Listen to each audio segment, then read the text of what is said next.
This is Gavin McKinney. He liked fireworks, sushi, and skateboarding. One day, Gavin tried Percocet for the first time, not knowing that it was laced with fentanyl. His friends had to watch him die, not knowing how to save his life. You see, his friends had received drug-related education in school before, but they were never taught how to save their friend. Instead, in health class, they were shown this. According to my survey, all of you saw something similar to this in school. It's what's known as an abstinence-only approach to drug-related education. It says abstinence is the only acceptable option when it comes to drug use. Now you might think that this approach works and is effective because it discourages drug use. But all it does is dehumanize people who use drugs. And worse, it left Gavin and his friends clueless in a situation where they could have prevented his death. But helping people, instead of leaving them scared and clueless, is precisely what the alternative to this form of education is all about. It's called harm reduction. And today, I'm going to be talking about why harm reduction should take over that abstinence-only approach as the dominant form of drug-related education in the United States. But before I get to my main points, I want to talk about why exactly this change is needed.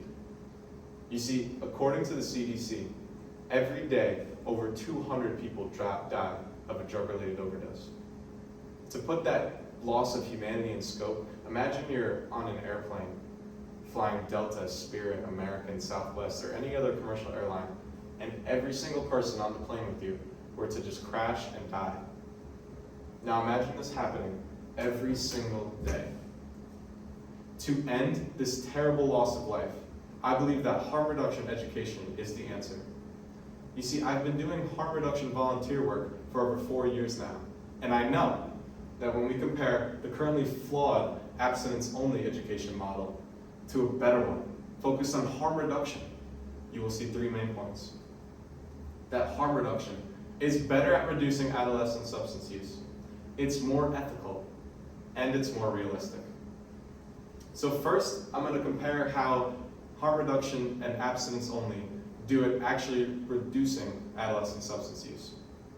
To do this, we'll first look at DARE.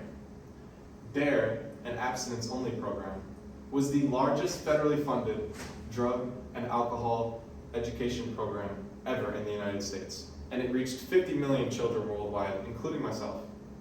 You see, DARE relied on fear. Here's some of their content. It's clearly trying to stigmatize drug use by making it look scary, from this bear, which has fangs and clearly a stigmatized image to itself. But studies have shown that our fear fades faster than our curiosity.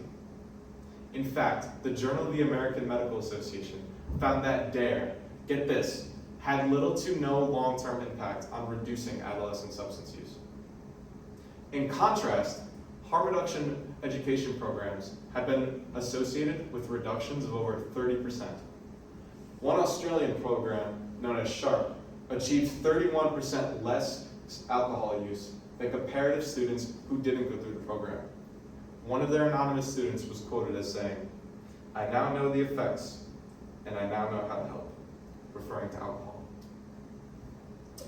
Now that we know that harm reduction is better at reducing adolescent substance use, let's talk about the ethics of both of these approaches and compare them.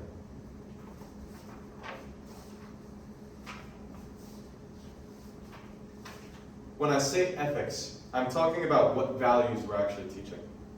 Abstinence-based curriculums try to control students through unethical practices like fear and exaggeration.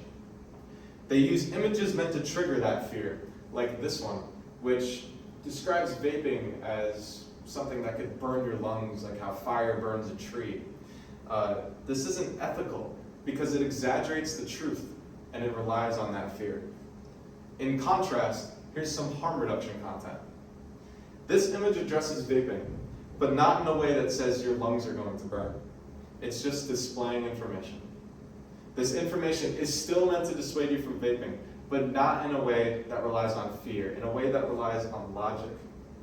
After seeing content like this, do you really feel like this fear and exaggeration is more helpful and is teaching you more than an image like this.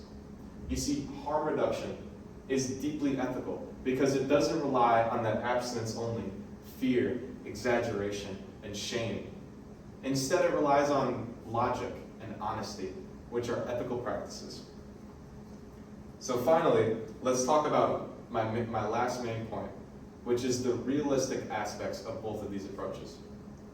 According to my survey, the majority of you agree that a just say no to drugs approach is ineffective.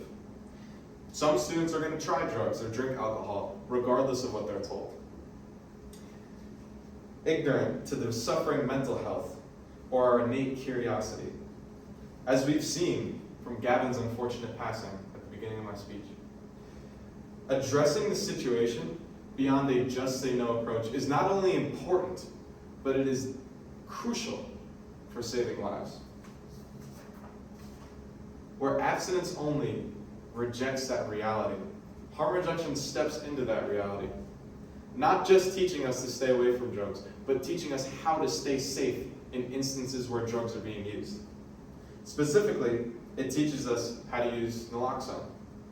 Commonly known by its brand name Narcan, naloxone spray is an opioid reversing agent which can save someone's life when they're having an overdose in under 5 minutes. In my survey, I found out that there was one person in the class who knows how to use naloxone. So today, I'm going to show you all how to use it. First, you stick this tip up the nose of someone who's having an opioid overdose, and you get this bottom part, and you push down. This releases naloxone into their system, and that counteracts the overdosing, that counteracts their overdose. And in many instances, over 75 to 100% of instances, it saves the life of someone overdosing. Doing that small action would have saved Gavin's life. And the fact that something so simple to learn, that I just taught you in under 20 seconds, and that is so effective at saving lives, the fact that that is not being taught in our schools is a serious issue. So in conclusion, I want you all to remember that airplane that's going to crash and die today and kill 200 people because of an opioid overdose.